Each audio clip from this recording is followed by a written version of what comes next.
ಓಂ ಶಾಂತಿ. ಇವತ್ತೆಲ್ಲರೂ ಒಂದು ಕಥೆಯನ್ನು ಕೇಳೋಣ. ಹೇಗೆ ನಾವು ವಿಷ್ಣು ಪುರಾಣದಲ್ಲಿ ನಾವು ಕಥೆಗಳನ್ನು ಕೇಳ್ಕೊಂಡು ಬಂದಿದ್ದೀವಿ. ಯಾವಾಗ ನೋಡಿ ಹಿರಣ್ಯಕಶಿಪು ಏನು ಮಾಡ್ತಾನೆ, ಬಹಳ ಅಹಂಕಾರದಿಂದ ತನ್ನನ್ನು ತಾನೇ ದೇವರು ಅಂದ್ಕೊಳ್ತಾನೆ. ನಾನೇ ಪರಮಾತ್ಮ, ನನ್ನನ್ನು ಬಿಟ್ಟರೆ ಇಲ್ಲ ಅಂತ ಹೇಳಿ ಎಲ್ರಿಗೂ ಏನು ಮಾಡ್ತಾನೆ, ಅವನ ಒಂದು ರಾಜ್ಯದಲ್ಲಿರುವಂತಹ ಅಥವಾ ಈ ಒಂದು ಭೂಮಂಡಲದಲ್ಲಿ ಇರುವಂತಹ ಜನಗಳನ್ನೆಲ್ಲ ಹೇಳ್ತಾನೆ, ನೀವು ನನ್ನನ್ನೇ ಪರಮಾತ್ಮ ಅಂದ್ಕೊಂಡು ನೆನಪು ಮಾಡಬೇಕು, ನಾನೇ ಭಗವಂತ, ನಾನೇ ಹಿರಣ್ಯಕಶಿಪು ಭಗವಂತ ಅಂತ ಹೇಳಿ ಎಲ್ರಿಗೂ ಹೇಳಿ ಅವ್ರನ್ನ ತನ್ನ ವಶಪಡಿಸ್ಕೋತಾ ಇರ್ತಾನೆ. ಆದರೆ ಅದೇ ಒಂದು ಮನೆಯಲ್ಲಿ ಅವನ ಮಗನಾಗಿ ಆವಾಗ ಪ್ರಹ್ಲಾದ ಹುಡ್ತಾನೆ. ಅವನು ನೋಡಿ ಪರಮಾತ್ಮನನ್ನು ಸ್ಮರಣೆ ಮಾಡ್ತಾ ಹೋಗ್ತಾನೆ. ಶ್ರೀನಾರಾಯಣ ಶ್ರೀನಾರಾಯಣ ಅಂತ ಸ್ಮರಣೆ ಮಾಡ್ತಾನೆ.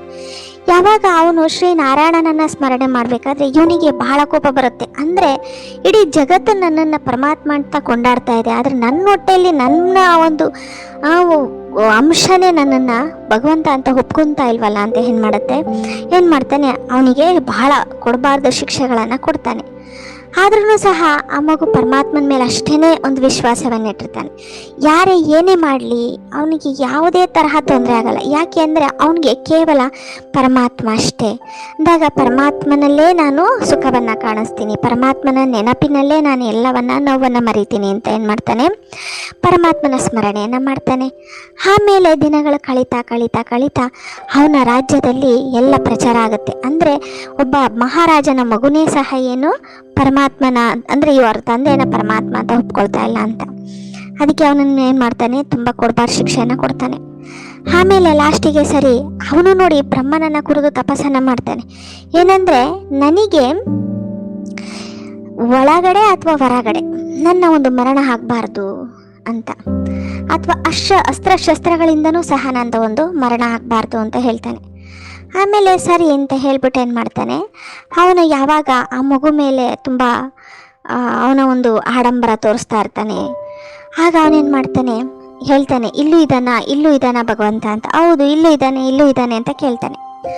ಆಮೇಲೆ ಯಾವಾಗ ಅವನು ಆ ಒಂದು ಜಾಗದಲ್ಲಿ ಹೋಗಿ ಅಂದರೆ ಅವನ ಶಕ್ತಿಯನ್ನು ತೋರ್ಸಕ್ಕೆ ಹೋಗ್ತಾನೋ, ಅಲ್ಲಿ ಪರಮಾತ್ಮನ ಅಂದರೆ ವಿಷ್ಣುವಿನ ಒಂದು ಅವತರಣೆ ಅಂದರೆ ಉದ್ಭವ ಆಗುತ್ತೆ.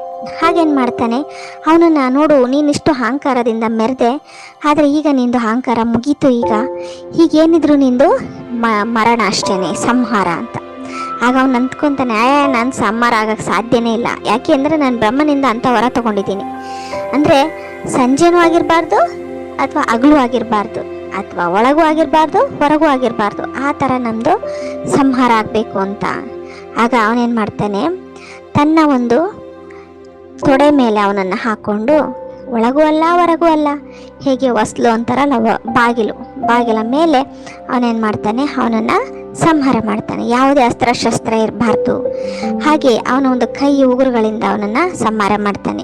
ಮೇಲೂ ಇರಬಾರ್ದು ಕೆಳಗಡೆನೂ ಇರಬಾರ್ದು. ಅವನೇನು ಮಾಡ್ತಾನೆ, ತನ್ನ ಒಂದು ತೊಡೆ ಮೇಲೆ ಇಟ್ಕೊಂಡು ಅವನನ್ನು ಸಂಹಾರ ಮಾಡಿಬಿಡ್ತಾನೆ. ಹಾಗೆಯೇ ಇಲ್ಲೂ ಸಹ ನೋಡಿ ಸಂಗಮೇಘದಲ್ಲಿ ಬಾಬರವರು ರಾತ್ರಿನೂ ಅಲ್ಲ ಹಗಲು ಅಲ್ಲ ಸಂಗಮ ಅಂದಾಗ ನಮ್ಮ ಒಳಗಡೆ ಇರುವಂತಹ ಅಸೂರಿ ಗುಣಗಳನ್ನು ಸಂಹಾರ ಮಾಡಲಿಕ್ಕೋಸ್ಕರ ಈ ಒಂದು ಸಂಗಮೇಘದಲ್ಲಿ ಅವತರಣೆ ಆಗ್ತಾರೆ. ನೋಡಿ, ಇಲ್ಲಿ ಯಾವುದೇ ಒಂದು ಸ್ಥೂಲವಾದಂಥ ಅಸ್ತ್ರಶಸ್ತ್ರಗಳಿಲ್ಲ. ಏನಂದರೆ ನಮ್ಮ ಒಳಗಡೆ ಇರುವಂತಹ ಅಸೂರಿಯ ಗುಣಗಳನ್ನು ಸಂಹಾರ ಮಾಡಲಿಕ್ಕೆ ಯಾವುದೇ ಸ್ಥೂಲವಾದಂಥ ಅಸ್ತ್ರಶಸ್ತ್ರಗಳ ಅವಶ್ಯಕತೆ ಇಲ್ಲ. ಹಾಗೆ ನೋಡಿ ಬಾಬಾ ಏನು ಹೇಳ್ತಾರೆ, ಆ ಮಕ್ಕಳಿಗೆ ಕೆಳಮಟ್ಟದಲ್ಲೂ ಅಲ್ಲ ಅಥವಾ ಉನ್ನತಿ ಮಟ್ಟದಲ್ಲಲ್ಲ, ನಾನು ಒಬ್ಬ ಸಾಧಾರಣ ಶರೀರ ತನುವಿನಲ್ಲಿ ಬಂದು ನೀವು ಮಕ್ಕಳಿಗೆ ಒಂದು ಜ್ಞಾನವನ್ನು ಕೊಡ್ತಾ ಇದ್ದೀನಿ ಅಂತ ಹೇಳ್ತಾರೆ. ಹಾಗೆಯೇ ನೋಡಿ ಜೀವನ್ಮುಕ್ತಿ ಅನ್ನೋದನ್ನ ಆ ಬ್ರಹ್ಮನ ಶರೀರದ ಸಾಧಾರಣ ಶರೀರದಲ್ಲಿ ಬಂದು ಬಾಬಾ ನಮಗೆ ಈ ಜ್ಞಾನವನ್ನು ಕೊಡ್ತಾ ಇದ್ದಾರೆ. ಅಂದಾಗ ಈಗಷ್ಟೇ ನಾವು ಇವಾಗ ಪರಿವರ್ತನೆ ಆಗುವಂಥ ಸಮಯ. ಅದಕ್ಕೋಸ್ಕರ ಹೇಳಲಾಗುತ್ತೆ, ಈ ಸಂಗಮೇಘದ ಒಂದೊಂದು ಸೆಕೆಂಡು ಬಹಳ ಅಮೂಲ್ಯವಾಗಿರುವಂಥದ್ದು.